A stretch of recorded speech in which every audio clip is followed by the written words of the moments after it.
People have been reading you wrong your entire life. Not because you're hard to understand, because they never stopped to try. They called you shy. They called you cold.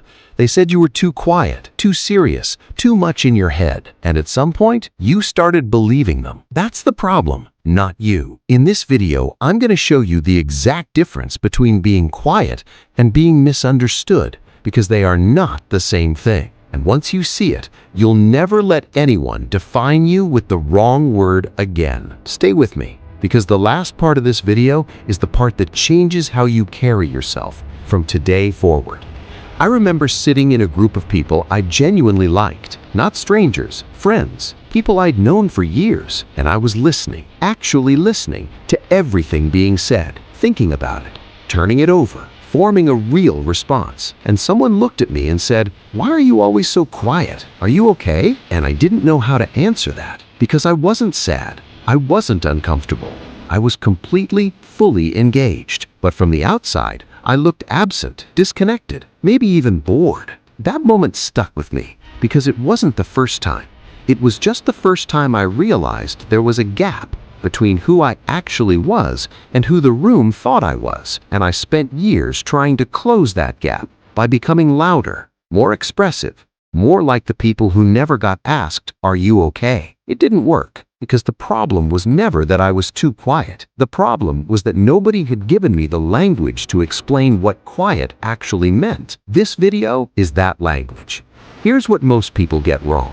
They treat quiet like it's a personality flaw, like silence is a symptom of something broken that needs to be fixed. But quiet isn't the problem. Misunderstanding is. Let me show you the difference. Quiet is a communication style. It means you speak less, you process more internally, you choose your words carefully, you listen before you respond. Misunderstood is a social experience. It means the people around you have built a version of you in their heads that doesn't match who you actually are. One is about how much you talk. The other is about how well you're seen. And here's what's wild. You can be the loudest person in the room and still be deeply misunderstood. And you can be the quietest person at the table and be completely, perfectly known by the people who matter. The goal was never to be louder. The goal was always to be clearer. So why do quiet people get misread more often? There are 4 specific reasons, and each one has a fix. Let's go through them. Reason 1. You're processing out loud on the inside. When most people think, they talk. They say half-formed ideas. They think out loud and figure it out as they go. When you think, you go quiet. You run the full conversation in your head before saying a word. By the time you speak, you've already had the discussion internally 3 times.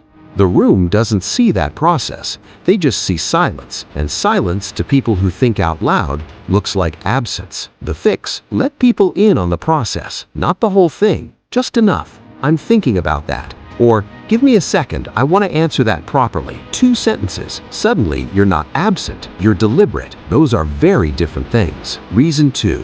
Your face doesn't show what your brain is doing. This one is uncomfortable, but it's true. A lot of quiet people have what I'd call a neutral resting state. Not a resting mean face, just neutral, calm, still. And in a world that reads engagement through expression, nodding, reacting, smiling, eyebrows going up, stillness gets misread as disinterest. You're fully engaged. Your face just hasn't sent the memo. The fix? You don't need to perform emotions you're not feeling. But small signals go a long way. A slight lean forward, a single nod at the right moment, eye contact that says, "I'm here." These aren't fake. They're just translations, turning what's happening inside your head into something the other person can actually read. Reason 3. You let wrong narratives sit uncorrected. Someone says you're cold. You say nothing because you don't think it deserves a response.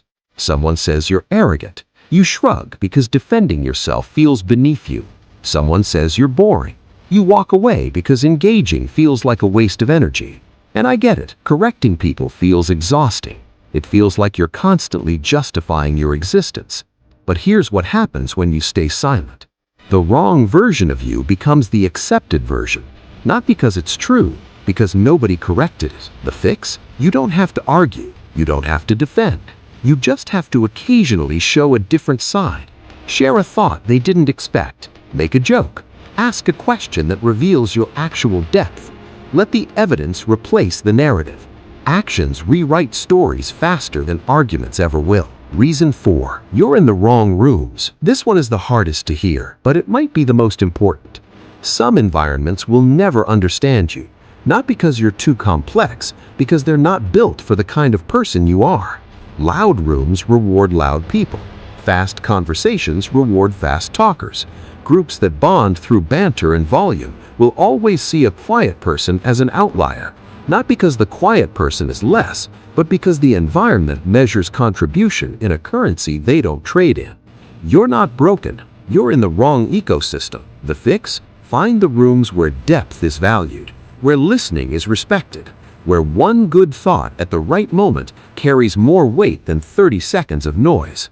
They exist, and in those rooms, you won't feel like you're fighting to be understood. You'll just be understood. Now here's the part I held back, because everything I just gave you, the fixes, the reasons, the reframes, all of that assumes the goal is to make other people understand you better. But there's something deeper going on, something most videos like this never say. The real reason being misunderstood hurts isn't because other people have the wrong opinion of you. It's because somewhere along the way, their wrong opinion started becoming your own opinion of yourself. You heard "you're too quiet" enough times that you started wondering if maybe you were too quiet. You heard "you're cold" enough times that you started checking yourself. Am I cold? Is something wrong with me? And that internal questioning, that constant re-examining of yourself through other people's limited lenses, is where the real damage happens. Not in what they think of you, in what you start thinking of yourself because of what they think of you. Here's what I want you to hold on to. Being misunderstood is not evidence that something is wrong with you. It's evidence that most people are too busy to look past their first impression. The people who matter, the ones worth keeping, they look past it. They ask the second question. They stay in the conversation long enough to find the real you underneath the quiet.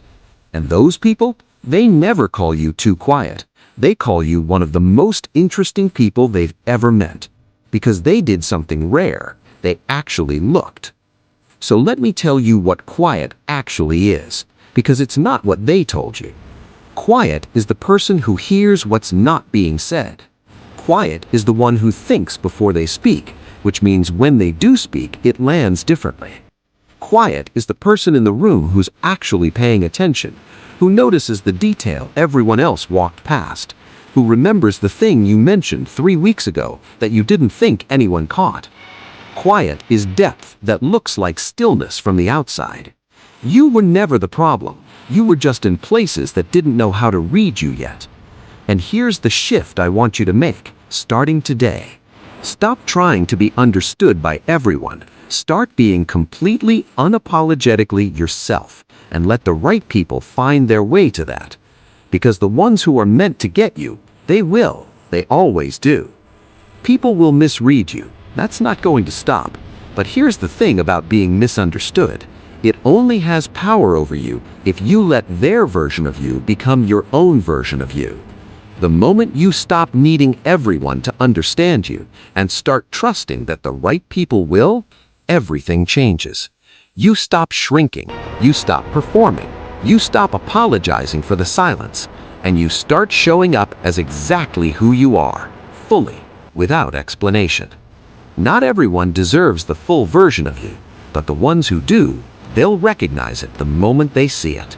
That's it. Start there. Thanks for watching.